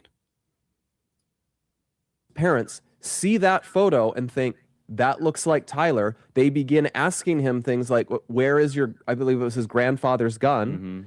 They start asking him this. Tyler Robinson starts talking like he might kill himself. They get a friend of the family to sit down with him. He admits that it's him. They get him to drive up to Orem and turn himself in. His parents helped him turn him in. And we run into people who say that that didn't happen or that's fabricated. There's digital confessions. There's digital confessions, but also his parents are out there. They have never stepped forward and said this is a lie. They could easily do that. It would be trivial to do that if it was the case. They have not done that. His parents turned him in. That is the most obvious piece of evidence in the world that nothing can argue around. And some people are so obsessed with the same conspiracies that they concoct for every other thing that ever happens. And so they have to shove it into this one too, because they care more about their conspiracy theories than about the person who murdered my friend facing justice. I am fed up with it. Yeah, and you should be. All of this is literally true, and it's all on record and did happen. And anybody else who spreads anything else is simply obstructing justice and trying to defend the murderer who actually killed Charlie Kirk, and is therefore disgusting. That's all that needs to be said. Anyway, I'm going to do this sometime on a different live stream, but I wanted to remind everybody that yesterday we actually went live and promoted a new campaign that you can subscribe to, which you can find under logos.com/AP. Logos.com/AP. The link is the most amazing link I've heard of in my entire life. Logos. I have to post it with the hyperlink. Wait a minute. HTTPS here, logos.com/AP. If you go on logos.com/AP, you can subscribe to Logos, the Bible study app, the most famous, most popular Bible study app in the world. You can subscribe to it right now until March 31st. If you subscribe to it, you will get 60 days for free. 60 days for free. You will have access to the library of over 200 books on Logos, of all kinds of different Bible study methods and analysis and all that. After 60 days, you can subscribe for a plan of $10 or $9.99 a month, $14.99 a month, or $19.99 a month. Together with that, there's also a specific bundle that is being offered, which is the Apostate Prophet Study Bundle. I can't believe that Logos.com actually has Apostate Prophet Study Bundle on their own website, which is pretty funny, even with my logo up there. Isn't that based? This is on Logos.com, man. Where I put a bundle of books together that I handpicked together with the Logos team. Aside from subscribing to Logos for free for 60 days and starting your trial, you can also go and buy yourself a collection of 280 books that I myself, with the Logos team, picked out, which in total costs $4,700, or actually $5,100, but you can buy it for $424, or you can subscribe to that study bundle, and for only $37 per month for 13 months. And after those 13 months, the books are all yours. They will all belong to you. 280 books will all belong to you and will be in your online library permanently. No matter what you subscribe to, you will also get a free course, which normally costs $430, which is called Western Civilization, Greeks to Aquinas. And the books that I picked out are very, very special. You have, of course, some of the Bible translations offered. You have biblical commentaries, 89 of them.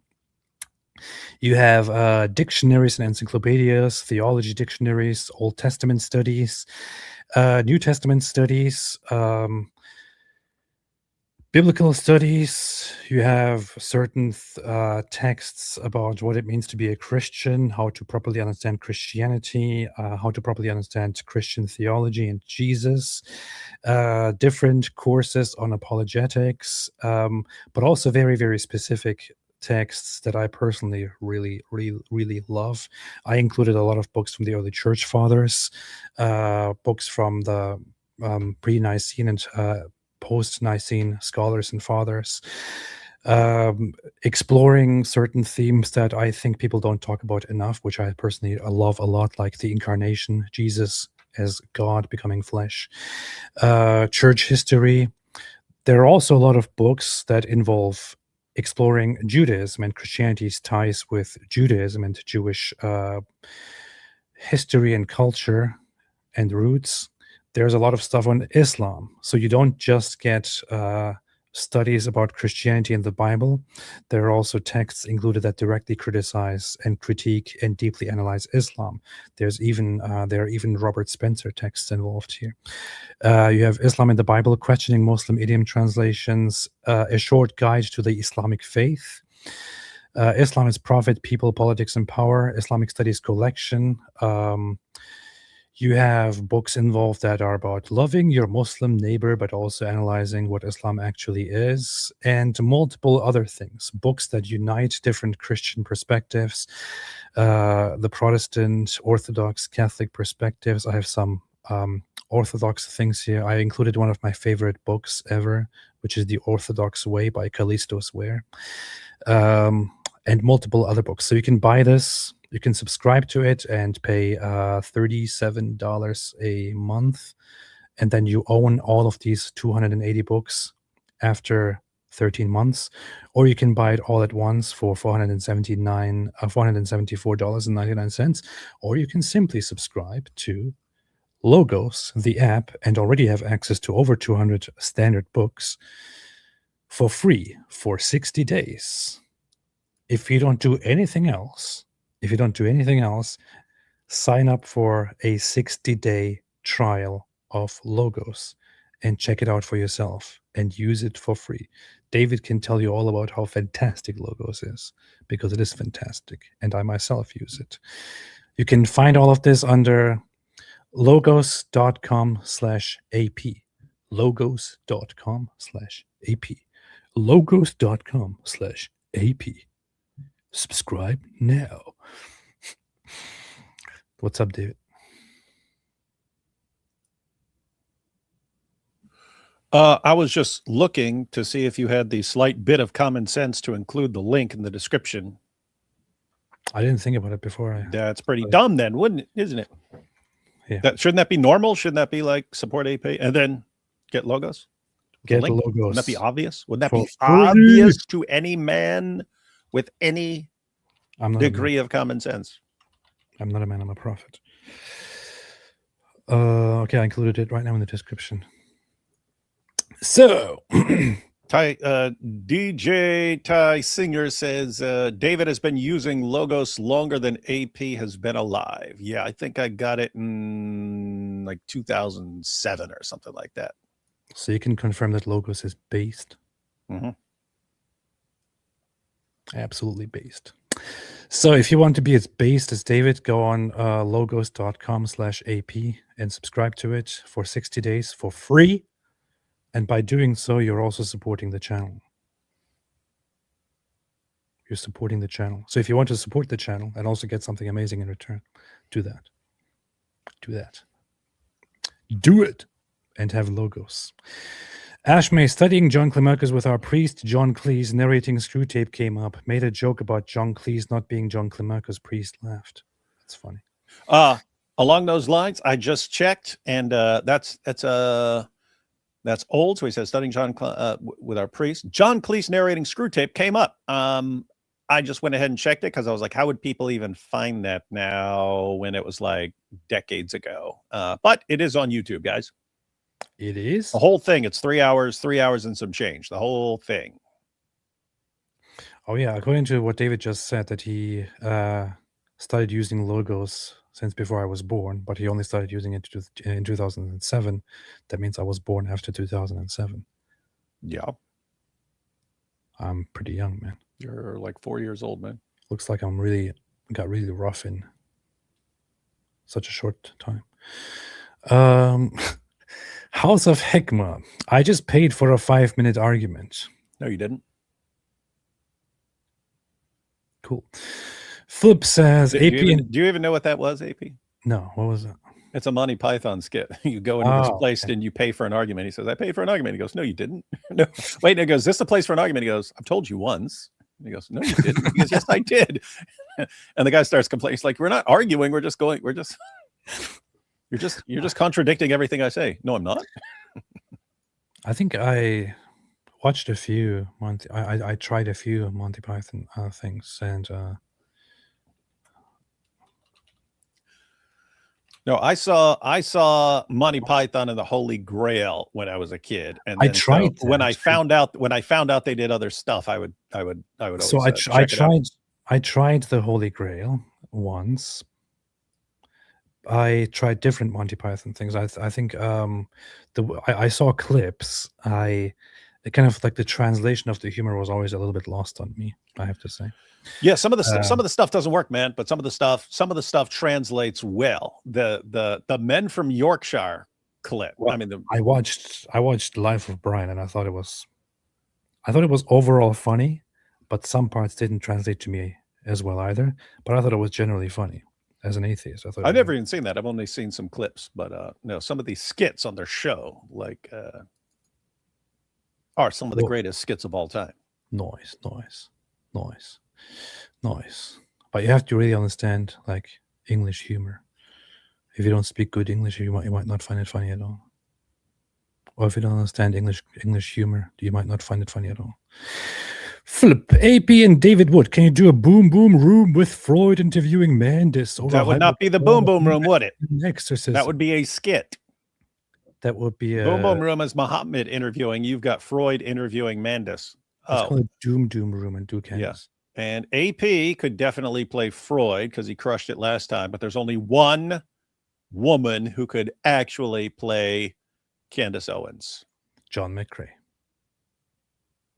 No. Oh, who? The rapper chick, you know. Azalea Banks, man. Spot on. Why? Because she's black? She looks like Candace Owens. Dude, she literally looks nothing like Candace She Owens. looks exactly like Candace Owens. If you put her on the screen, people would think that's Candace Owens. She literally looks nothing like Candace Owens. She looks like Candace Owens, man. You're saying all black people look the same, man. I'm saying Azalea Banks looks like Candace Owens. You're saying this woman here looks like Candace Owens. She literally looks nothing like it. She looks like Candace Owens, man.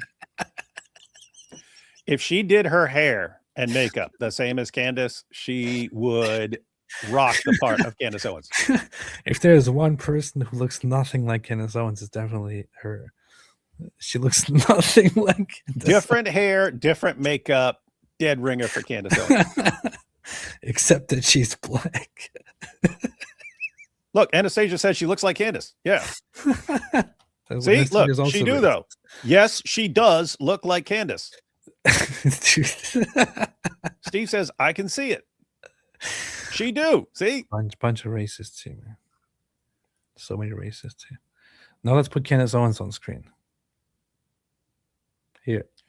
No. You got to get a picture where they have like similar makeup on and stuff, man. How do they look similar? That doesn't look like that. Candace doesn't look like Candace there. How do they look similar? Candace Owens looks like Michael Jackson. Get Candace with more makeup on and Azalea Banks with less makeup on. Fine, I'll find one with more makeup.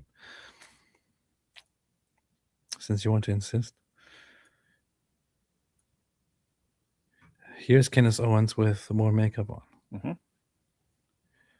They look nothing alike. Now get Azalea Banks with less makeup on. Right.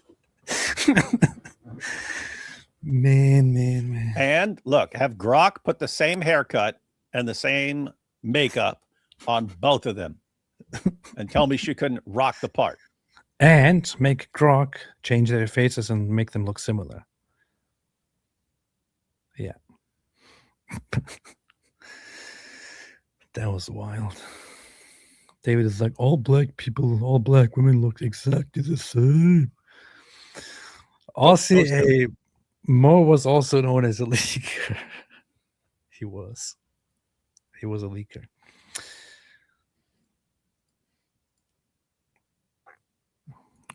All right, David. What?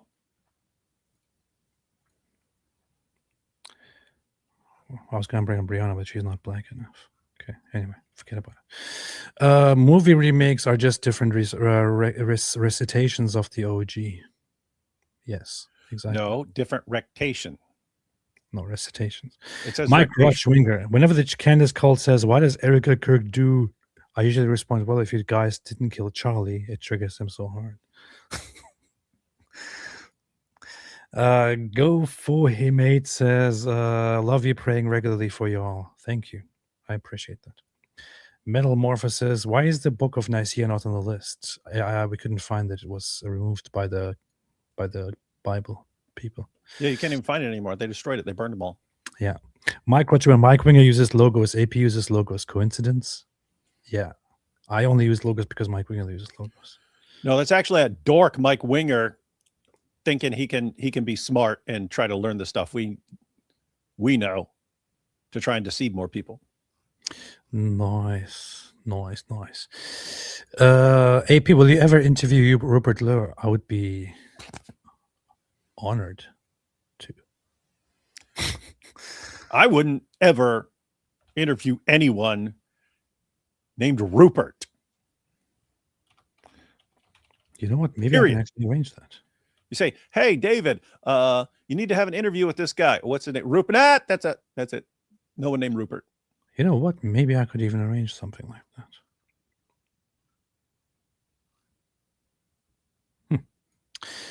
Flip. Adding to the episode, Silly J and Winger come to help the exorcism, but once Winger enters the room, he explodes like normal. Prager was on Jeremy Boring new podcast. He called Candace a charismatic non-truth teller and says is in shock her actions don't bother many people. I know it says a lot about society, doesn't it? Mm-hmm. How is Dennis Prager doing?